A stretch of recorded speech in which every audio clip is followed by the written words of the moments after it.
اس طرح کی وحدت اللہ تعالیٰ نے اس طرح کا قرب دے کر ہمیں بھیجا، اور اس کی سب سے بڑی نشانی خود رسول اکرم صلی اللہ علیہ وسلم کی ذات اطہر تھی۔ آپ صلی اللہ علیہ وسلم پر سب کے سب جمع ہوئے، اہل مکہ جمع ہوئے، اہل مدینہ جمع ہوئے، اوس والے جمع ہوئے، خزرج والے جمع ہوئے، اور اللہ تعالیٰ نے ان کو انصار کا لقب دیا اور اہل مکہ کو مہاجرین کا لقب دیا۔ اب لوگوں کو اوس خزرج کون ہے یہ یاد نہیں، یاد اگر ہے تو انصار یاد ہیں، یاد اگر ہے تو مہاجرین یاد ہیں، یاد اگر ہے تو اصحاب کرام یاد ہیں، آپ صلی اللہ علیہ وسلم کے صحابہ کرام یاد ہیں۔ تو یہ کیفیت ہم میں سے ہر ایک اپنے اندر پیدا کرنے کی کوشش کرے، وہ خود بھی کھائے، اپنے پڑوس کا خیال رکھے، بڑے بڑے پروگرام منعقد کیے جائیں لوگوں کو ملانے کے تعلق سے، اس سے بہتر یہ کہ جو بنیادی اور ٹھوس باتیں ہمارے آقا ہمارے نبی صلی اللہ علیہ وسلم نے ارشاد فرمائی ہیں، ان بنیادی اور ٹھوس باتوں کو اختیار کیا جائے۔ پڑوسی کے حقوق، رشتے داروں کے حقوق، بڑوں کے حقوق، چھوٹوں کے حقوق، علماء کے حقوق، والدین کے حقوق، ہر ایک کو حق یاد دلایا گیا ہے۔ اور جو انسان حق کو یاد رکھتا ہے اور اپنا حق، اپنی ذمہ داری دوسروں کے حقوق کے تعلق سے ادا کرنے کی کوشش کرتا ہے، زمین کا فساد یکسر ختم ہو جائے گا۔ سارا مسئلہ یہ ہے ہر ایک کو اپنا حق یاد رہتا ہے اور دوسرے کی ذمہ داری یاد رہتی ہے، معاملے کو اس سے الٹ دیا جائے، اپنی ذمہ داری یاد رکھی جائے اور ادا کی جائے اور دوسروں کے حقوق یاد رکھے جائیں۔ حضور اکرم صلی اللہ علیہ وسلم سے کسی نے پوچھا، یا رسول اللہ، اے اللہ کے رسول صلی اللہ علیہ وسلم، آپ کا کیا خیال ہے اگر ہمارے ذمہ دار ہم سے تو اپنے حقوق مانگے لیکن ہمارے جو حقوق ہیں وہ ادا نہ کریں تو کیا ہم بھی جیسے کو تیسے والا معاملہ نہ کریں؟ حضرت صلی اللہ علیہ وسلم نے ارشاد فرمایا، پوری امت کے لیے ارشاد فرمایا، صرف پوچھنے والے صحابی کے لیے نہیں، صرف صحابہ کے لیے نہیں، اس امت میں آخری فرد جو پیدا ہوگا اس فرد تک کے لیے ارشاد ہے کہ تؤدون الذی علیکم، تؤدون الذی علیکم وتسألون اللہ الذی لکم۔ تمہاری جو ذمہ داری بنتی ہے اس ذمہ داری کو ضرور ادا کرتے رہنا، اور تمہارا جو حق بنتا ہے اس حق کو اللہ سے مانگتے رہنا۔ یہ حضور اکرم صلی اللہ علیہ وسلم کا بیان کیا ہوا طریقہ، آپ کا واضح کیا ہوا راستہ ہے۔ اس طریقے کو ہم اختیار کرنے والے بنیں گے تو پھر جو حالات ہمارے خلاف جا رہے ہیں، حالات ہمارے حق میں ہوتے چلے جائیں گے۔ اور سب سے بڑھ کر بنیادی بات جو ہم میں سے ہر ایک کو کرنی ہے اور اپنی اولاد تک اسے پہنچانی ہے وہ یہ کہ ہم عقیدہ توحید پر قائم رہیں گے، ہم عقیدہ توحید پر قائم رہیں گے۔ اللہ تعالیٰ کے ایک ہونے کا عقیدہ، سب کچھ اللہ کے ہاتھ میں ہے، جس عقیدے کی بنیاد پر ہم سب کے سب مسلمان ہیں۔ حضور اکرم صلی اللہ علیہ وسلم نے یہاں تک بات ارشاد فرمائی، لا تشرک باللہ وإن قتلت وحرقت، کبھی اللہ کے ساتھ کسی کو شریک نہ کرنا، چاہے تمہیں قتل کر دیا جائے، چاہے تمہیں جلا دیا جائے۔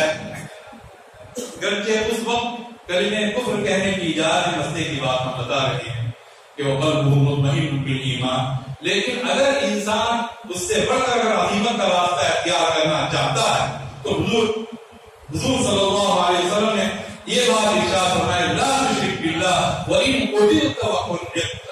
اس عقیدہ توحید کو، اس عمل صالح کو، اس دین کو ہم اپنی نسلوں تک پہنچانے کی کوشش کریں، اپنی تمام نسلوں تک ہم پہنچانے کی کوشش کریں۔ ہمارے جو معصوم بچے جو ہماری گود میں پلے بڑھے اور جو ہماری گود میں پروان چڑھے، ان بچوں تک ہم اپنے دین کو پہنچانے کی کوشش کریں گے۔ اس پر قسم کھائیے، اللہ کے گھر میں بیٹھ کر قسم کھائیے اور اللہ سے عہد کیجیے کہ اے اللہ چاہے جو بھی ہو جائے، اللہ سے تو عافیت ہی چاہتے ہیں، لیکن چاہے جو ہو جائے، لیکن جس دین کے ہم حامل ہیں، جس دین کی بنیاد پر ہماری عزت، جس دین کی بنیاد پر ہماری شان، جس دین کی بنیاد پر اللہ کے نزدیک ہماری محبوبیت، جس دین کی بنیاد پر ہم سب کچھ ہیں، اس کے بغیر ہم کچھ نہیں ہے، اس دین کو اپنے اولاد تک پہنچائیں گے، اپنے لڑکوں تک پہنچائیں گے، اپنی لڑکیوں تک پہنچائیں گے، اپنے بچوں تک پہنچائیں گے، اپنے بیٹوں اور بیٹیوں تک، اپنے نوازوں اور نوازیوں تک، اپنے پوتوں اور پوتیوں تک پہنچائیں گے۔ اس کے لیے قسم کھائی جائے۔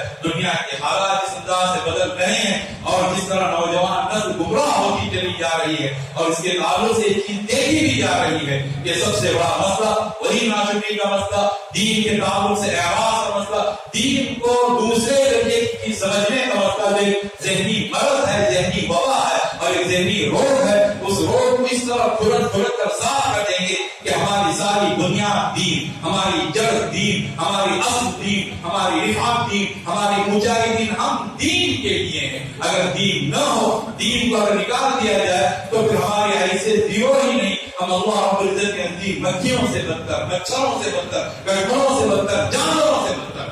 تو دین کی اس بنیاد کو سینے سے لگا کر رکھنا ہے، اس بنیاد کو اپنے اولاد تک منتقل کرنا ہے، اور اسے منتقل کرنے کے لیے ہمیں صاحب دین بننا پڑے گا، ہمیں دینی احکامات کو اپنے اوپر نافذ کرنا پڑے گا، اپنی دولت کے تعلق سے ہمیں صحیح فیصلے کرنے پڑیں گے، مال کو کہاں سے کمایا اور مال کہاں خرچ کیا، یہ اللہ کی طرف سے سوال ہوگا، اس سوال کا جواب دینا پڑے گا، اہل علم سے سوال ہوگا، جو علم ہم نے کیا اس علم کا تم نے کیا کیا، اس جواب کے لیے ہمیں تیار رہنا پڑے گا اور کام کرنا پڑے گا۔ جوانوں سے سوال ہوگا کہ جوانی کہاں کھپائی، اور تمام عمر والوں سے سوال ہوگا جن کو بھی اللہ نے پیدا کیا اور موت دی، ان سے یہ پوچھا جائے گا کہ جو عمر ہم نے دی تھی اس عمر کو کہاں گنوایا، کہاں کھپایا۔ یہ تمام سوالات ہیں، اس کے جواب کے لیے اگر ہم تیار نہیں تو پھر توبہ کی جائے، توبہ کی جائے، وَتُوبُوا إِلَى اللَّهِ جَمِيعًا أَيُّهَا الْمُؤْمِنُونَ لَعَلَّكُمْ تُفْلِحُونَ۔ اے ایمان والو، تم سب کے سب اللہ کے دربار میں توبہ کرو تاکہ اللہ رب العزت کے دین میں کامیاب ہو جاؤ۔ اور توبہ کرنے کا مطلب یہی ہے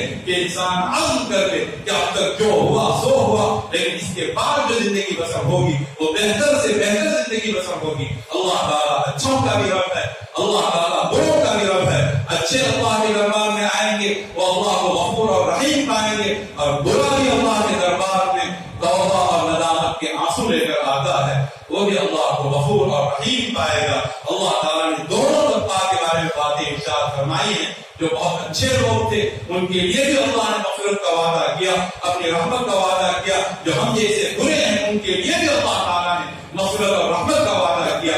اچھوں کے بارے میں اللہ نے بات ارشاد فرمائی، ثم ان ربك للذين هاجروا من بعد ما فتنوا ثم جاهدوا وصبروا ان ربك من بعدها لغفور رحيم۔ پھر آپ کا رب ان لوگوں کے حق میں جنہوں نے ہجرت کی، جن کو ستایا گیا، ستائے جانے کے بعد انہوں نے ہجرت کی، پھر جہاد کیا، راہ حق پر ڈٹے رہے، استقامت کے ساتھ قائم رہے، اللہ تعالیٰ ان لوگوں کے لیے تمام کاموں کے بعد بہت غفور ہے، بہت رحیم ہے۔ اور ہم جیسے بروں کے لیے بھی اللہ نے آیت نازل فرمائی، ثم ان ربك للذين عملوا السوء بجهالة ثم تابوا من بعد ذلك واصلحوا ان ربك من بعدها لغفور رحيم۔ پھر آپ کا رب ان لوگوں کے حق میں جنہوں نے نادانی میں، جہالت میں بہت سارے برے کام کیے، پھر وہ پلٹ کر اللہ کے پاس آئے، توبہ کی، اصلاح کی، تو ان کاموں کے بعد اللہ رب العزت ان کے حق میں بھی غفور ہے، ان کے حق میں بھی رحیم ہے۔ ہمیں ایک پورا منصوبہ بنا کر، ہمیں ایک بابرکت طریقہ اختیار کر کے آگے بڑھنے کی ضرورت ہے۔ اللہ کے جو بندے اس کے لیے تیار رہیں گے کہ وہ اللہ کو راضی کرنے والے بنیں گے تو اللہ انشاءاللہ ان سے راضی ہوگا۔ یہ اللہ رب العزت کا فیصلہ ہے۔ جو بھی اس کے پاس پلٹ کر آتا ہے اللہ تعالیٰ اس کے لیے راستہ کھولتا ہے۔ اللہ یجتبی الیہ من یشاء ویہدی الیہ من ینیب۔ اللہ جسے چاہتا ہے اپنے لیے منتخب فرماتا ہے، یہ اللہ رب العزت کا خصوصی معاملہ ہے۔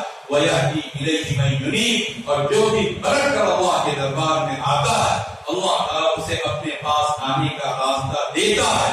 یہ معاملہ سب کے لیے ہے، کوئی اللہ کا بندہ، کوئی اللہ کی بندی، کوئی نوجوان، کوئی بوڑھا، کوئی عالم، کوئی غیر عالم، کوئی تجارت کرنے والا، کوئی نوکری پیشہ، کوئی بھی انسان پلٹ کر اگر اللہ کے پاس آنا چاہے گا وہ ہمیشہ اللہ کے راستوں کو اپنے لیے کھلا ہوا پائے گا۔ وہ راستہ ہم تمام کے سامنے کھلا ہوا ہے، اس پر ہم چل کر اپنے رب تک پہنچنے والے بن جائیں، شکر گزاری کی زندگی اختیار کر کے، دیانتداری کی زندگی اختیار کر کے، علمی امانت کی زندگی اختیار کر کے، باہمی مودت کی زندگی اختیار کر کے، اہل علم اور علماء اور علم کی قدر کے ساتھ زندگی اختیار کر کے ہم اگر یہ فیصلہ کرنے اور یہ طے کر لیں کہ ہمیں اللہ کا محبوب بننا ہے، اللہ کا مقرب بننا ہے، اللہ کے راستے کھلے ہوئے ہیں۔ والذین جاہدوا فینا لنہدینہم سبلنا وان اللہ لمع المحسنین۔ جو لوگ ہمارے راستے میں جان کھپاتے ہیں، کچھ کام کیا جائے، کچھ کوششیں کی جائیں، کچھ گھر کا ماحول بہتر سے بہتر بنایا جائے، کچھ اس کا اسلامی تربیت پر اپنے بچوں کی اٹھائی جائے. والذین جاہدوا فینا، جو لوگ ہمارے راستے میں جدوجہد کرتے ہیں ہم اپنی تمام راہیں ان کے لیے کھول دیتے ہیں. وَإِنَّ اللَّهَ لَمَعَ الْمُحْسِنِينَ، اور اللہ تعالیٰ محسنین کے ساتھ ہے. محسن کا مطلب ہی یہی ہے، بارہا ہم نے بتایا ہے، جو دل کا بھی نیک، جو زبان کا بھی سچا، جو عمل کا بھی کھرا، جو نیتوں کا اچھا، وہ اللہ کا کے دربار میں محسن بن کر حاضر ہوگا. اور اللہ تعالیٰ محسنین کے ساتھ ہے. یہ جو سفر بھی ہوا، اس سفر کی بنیاد بھی اللہ رب العزت کی بنیاد پر، اللہ کے رسول کی بنیاد پر، دین اور ایمان کی بنیاد پر اپنے بھائیوں سے ملاقات کرنا، اپنے بھائیوں کے ساتھ شامل ہونا، اور ایک سچی بات جو ہم تمام کے لیے گویا زندگی کا خلاصہ ہے، اس سچی بات پر قائم رہنے کا ایک عزم کرنے والا، کہنے والا اپنے آپ سے بھی مخاطب ہے، بلکہ شاید سب سے بڑھ کر مخاطب ہے اور تمام سے مخاطب ہے. سب مل کر اللہ رب العزت کے سامنے یہ عہد کریں کہ ہماری زندگی اس سے پہلے جس طرح کی بسر ہوئی، اللہ تعالیٰ نے جتنے نیک کام ہم سے کروائے اسے قبول فرما دے، اور جو کوئی اگر خطائیں ہوئی ہیں اللہ تعالیٰ معاف فرما دے. لیکن آئندہ کی زندگی ہماری بہتر سے بہتر گزرے گی، دین کی قدردانی کے ساتھ، ایمان کی سلامتی کے ساتھ، اولاد کی تربیت کے ساتھ، گھریلو نظام کی بہتری کے ساتھ، اور حلال کمائی کے ساتھ، بہتر کمائی کے ساتھ، اور کمائی کے تقاضوں کی تکمیل کے ساتھ، سب سے بڑھ کر دین کے تقاضوں کی تکمیل کے ساتھ ہماری زندگی بسر ہوگی. اور اللہ کی ذات سے امید ہے کہ زندگی اسی طرح سے بسر ہو رہی ہوگی. لیکن جو کمیاں ہیں ان کمیوں کو اس شخص کے علاوہ کوئی دوسرا نہیں جان سکتا. میری کمیوں کو میں جانتا ہوں، آپ نہیں جان سکتے. اور آپ میں سے ہر شخص کی جو کمیاں ہیں وہ شخص خود جانتا ہے. اپنی کمیوں کو دور کر کے ایک صالح اور صاف ستھری زندگی کی بنا ڈالی جائے، اور اپنی گھریلو زندگی، اپنی معاشرتی زندگی وہی قرآن کریم کے سائے میں، احکام الہی کے سائے میں، ہدایات ربانیہ کے سائے میں، اور سب سے بڑھ کر نور سنت نبی اکرم صلی اللہ علیہ وسلم کی سنتوں کے نور میں یہ پوری زندگی بسر کرنے کی کوشش کی جائے. اللہ کا جو بندہ آگے بڑھے گا اللہ تعالیٰ وہ اللہ رب العزت اسے اپنا بنائے گا. حدیث پاک میں وہ بات آتی ہے، اسی بات کو میں اپنی بات مکمل کرتا ہوں کہ اللہ رب العزت بندہ شروع کر، کام بندے سے ہو، گرچہ وہ کام شروع کرتا اللہ کی توفیق ہی سے، لیکن اذا تقرب الی عبدی بشبر تقربت منہ ذراعا. میرا بندہ ایک بارش میرے قریب آتا ہے، یقین کہتے ہیں ایک بارش قریب آتا ہے، تقربت منہ ذراعا، میں ایک ہاتھ اس سے قریب آتا ہوں. وَإِذَا تَقَرَّبَ إِلَيَّ ذِرَاعًا تَقَرَّبْتُ مِنْهُ بَاعًا. اگر ایک ہاتھ بندہ قریب آتا ہے تو میں 2 ہاتھ سینے کی چوڑائی سمیت اسے با کہتے ہیں، دونوں ہاتھوں کے پھیلاؤ کو. یہ گویا کہ اللہ رب العزت کی طرف سے سرعت کو بیان کیا جا رہا ہے. میں اتنا اس سے قریب آتا ہوں. وَلَئِنْ أَتَانِي يَمْشِي أَتَيْتُهُ حَرْوَلَةً. اگر وہ چل کر میرے پاس آتا میں دوڑ کر اس کے پاس آتا ہوں. یہ اللہ رب العزت کی شان رحمت ہے، اللہ رب العزت کی شان مغفرت ہے، اللہ رب العزت کی شان برکت ہے. اور اللہ تعالیٰ بندوں کو قریب کرنا چاہتا ہے، لیکن شرط یہ ہے کہ بندہ ابتدا کرے. کوئی کمیاں ہو تو ان کمیوں کے تعلق سے اللہ کے سامنے وہ عزم کر لے کہ ہر طرح کی کمیوں سے میں باوقار ہونے کی کوشش کروں گا. پھر اگر کوئی خدا خاصا کمی باقی رہ گئی اللہ کی ذات سے امید ہے اللہ تعالیٰ مغفرت بھی فرمائے گا اور اللہ تعالیٰ رحم بھی فرمائے گا. اللہ رب العزت اس حاضری کو قبول فرمائے، ہمارے آنے اور جانے کو اللہ تعالیٰ مدخل صدق اور مخرج صدق فرمائے.